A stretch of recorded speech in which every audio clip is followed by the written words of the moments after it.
যারা বিগিনার লেভেলের ফ্রিল্যান্সার আছেন তাদের জন্য অনেক বেশি সুখবর, কেননা আপনারা যারা নতুন ফ্রিল্যান্সিং শুরু করছেন, আমি জানি অনেকেই নতুন ফ্রিল্যান্সিং করতেছেন যাদের কিন্তু মানে পিসি সম্পর্কে অনেক ধারণা কম। সো আজকের এই ভিডিওটা সম্পূর্ণ দেখলে আমি 100% গ্যারান্টি দিতে পারি যে আপনি কত টাকার মধ্যে একটা পিসি বিল্ড করলে আপনি ফ্রিল্যান্সিংটা শুরু করতে পারেন, অর্থাৎ আপনার হাতে খড়িটা আপনি একটা কম্পিউটারের মাধ্যমে ইজিলি নিতে পারেন। কেননা আমাদের যে ফ্রিল্যান্সিংয়ের কাজগুলো হয়ে থাকে, আমি I am not a freelancer because ভাই আমি ফ্রিল্যান্সিং করি না, আমি এমনিই বলতেছি যারা ফ্রিল্যান্সিং করেন তাদের অনেক ক্ষেত্রে এই ফ্রিল্যান্সিংয়ের কাজগুলো কিন্তু মোটামুটি কম্পিউটার বেসিসই হয়ে থাকে। সো যারা হইতেছে মানে বিগিনার লেভেলের ফ্রিল্যান্সার আছেন তারা চাচ্ছেন যে একটা কম্পিউটার বিল্ড করবেন, বাট এই ধরনের ভিডিও কিন্তু খুবই কম আছে, কেননা একজন কম্পিউটার এক্সপার্ট হয়ে এই ধরনের ইনফ্লুয়েন্সার কিন্তু বাংলাদেশে খুবই কম। সো আজকের এই ভিডিওতে আমি আপনাদেরকে টোটাল একটা ধারণা দেওয়ার ট্রাই করব যে ফ্রিল্যান্সিং করতে হলে কেমন পিসি বা কেমন গ্রেডের কেমন টাকার একটা পিসি কেনা দরকার। So let's get started today's video. Okay, first of all আপনাকে মাথায় রাখতে হবে আপনি যে ফ্রিল্যান্সিংটা করবেন এটা কোন সেক্টরে হতে পারে। আপনি ভিডিও এডিটিং করতেছেন অথবা অন্য গ্রাফিক্স ডিজাইনিং, তো অনেক ক্ষেত্রে দেখা যায় কি আপনি যখন একটা পিসি বিল্ড করবেন আপনার ফ্রিল্যান্সিংয়ের উপর ভিত্তি করেই কিন্তু আপনার সেক্টরগুলোর উপর ভিত্তি করেই কিন্তু আপনি প্রসেসরটা সিলেক্ট করবেন। যেমন আপনার যদি হয় অনেকগুলো ট্যাব ওপেন করে কাজ করতে হয়, আপনারা সকলে জানেন যে ফ্রিল্যান্সিংয়ের কাজগুলো কিন্তু অনেকটা ট্যাবের উপর বিশ্বাস মানে করে অনেকগুলো ট্যাব ওপেন করতে হয়। সাপোজ ক্রোমে গেলেন আপনি, আপওয়ার্ক, ফাইবার দুইটা জায়গায় কিন্তু গিগস লাগাতে হয়, গিগস লাগায় টোকেনের মাধ্যমে আপনার যে ইমপ্রেশনগুলো সেই ইমপ্রেশনগুলো কিন্তু কেনা লাগে। সো এইটার ক্ষেত্রে কিন্তু আপনি বিভিন্ন ওয়েবসাইটে যাবেন, ওয়েবসাইটের ক্ষেত্রে যাওয়ার ক্ষেত্রে কিন্তু প্রচুর পরিমাণে র্যাম ইউজ হয়। আপনারা জানেন যে এক একটা ওয়েবসাইট থেকে যেতে গেলে আর একটা ওয়েবসাইটে এক একটা ট্যাব ওপেন করতে হলে ভালো লেভেলের একটা র্যাম ইউজ হয়, যে র্যামটা কিন্তু ফ্রিল্যান্সিংয়ের ক্ষেত্রে অনেক বেশি গুরুত্বপূর্ণ।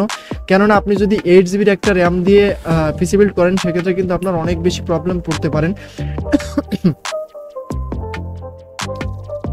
অ্যান্ড আপনি যদি এখানে 16 জিবি র্যামের একটা কম্বিনেশন করতে পারেন সেক্ষেত্রে কিন্তু আপনি ভালো লেভেলের একটা আউটপুট পাবেন আপনার পিসি থেকে।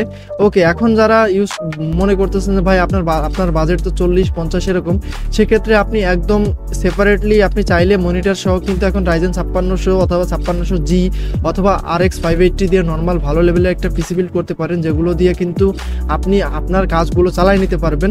সো আমি আপনাদেরকে আমার পিসি, আমার যে একটা বছরের এক্সপিরিয়েন্স আমি সেটা এখন শেয়ার করতেছি যে কীভাবে আমি পিসিটা বিল্ড করলাম, অ্যান্ড আমার পিসিটা দেখে আপনারাও চাইলে বিল্ড করতে পারেন।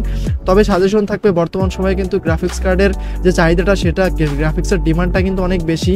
সো এই ক্ষেত্রে আমার যুক্তিসঙ্গত একটা কথা হচ্ছে আপনি পিসি বিল্ড করলে অবশ্যই একটা মাস্ট বি একটা গ্রাফিক্স কার্ড সহ বিল্ড করবেন। So let's get started our today's video and this video মানে আমি আমার যে পিসিটা আছে পিসিটা দেখাই অ্যান্ড মোটামুটি একটু ধারণা দিয়ে ট্রাই করবো। সো ভিডিওটা অবশ্যই সম্পূর্ণ দেখার চেষ্টা করবেন। একটা পিসি বিল্ড করার সর্বপ্রথম ক্ষেত্র হচ্ছে ভাই আপনি আপনার যে মাদারবোর্ডটা আছে অথবা প্রসেসর একটা আছে এটার সাথে পেয়ার আপ করে কিন্তু আপনাকে একটা মাদারবোর্ড একটা প্রসেসর কিন্তু বাই করতে হবে। সো আপনারা যারা হইতেছে মাল্টি কোরের প্রসেসর কিনবেন অথবা মাল্টি কোরের কাজ করবেন, অর্থাৎ আপনাদের ট্যাব ওপেন করা লাগবে অনেক বেশি, তারাই কিন্তু একমাত্র মাল্টি কোরের প্রসেসরগুলো নেবেন। অর্থাৎ যে সিঙ্গেল কোরের থেকে মাল্টি কোরের প্রসেসরে অনেক বেশি পারফরমেন্স দেয় সেটা নিয়ে ট্রাই করবেন। সো এখানে অনেক কিছু অযুক্তিসঙ্গত ফার্স্ট পার্টি আমার আছে বিকজ আমি এখানেই আমার জীবন সঙ্গ ত্যাগ করি অথবা করি।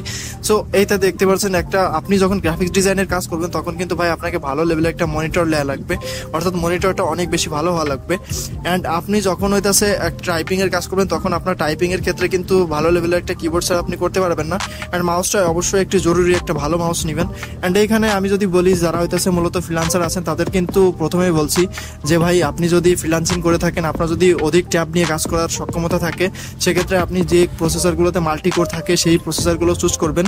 সিঙ্গেল কোরের প্রসেসর চুজ করলে কিন্তু আপনি পরবর্তীতে স্ট্রাগল করবেন।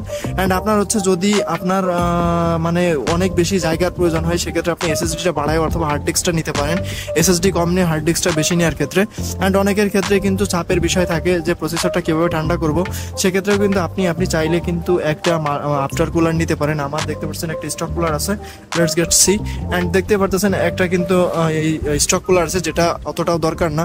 তবে যাদের 40 বাজেট অথবা 50 বাজেট তারা কিন্তু বর্তমান সময়ে গ্রাফিক্স কার্ড সহ বিল্ড করতে পারবেন।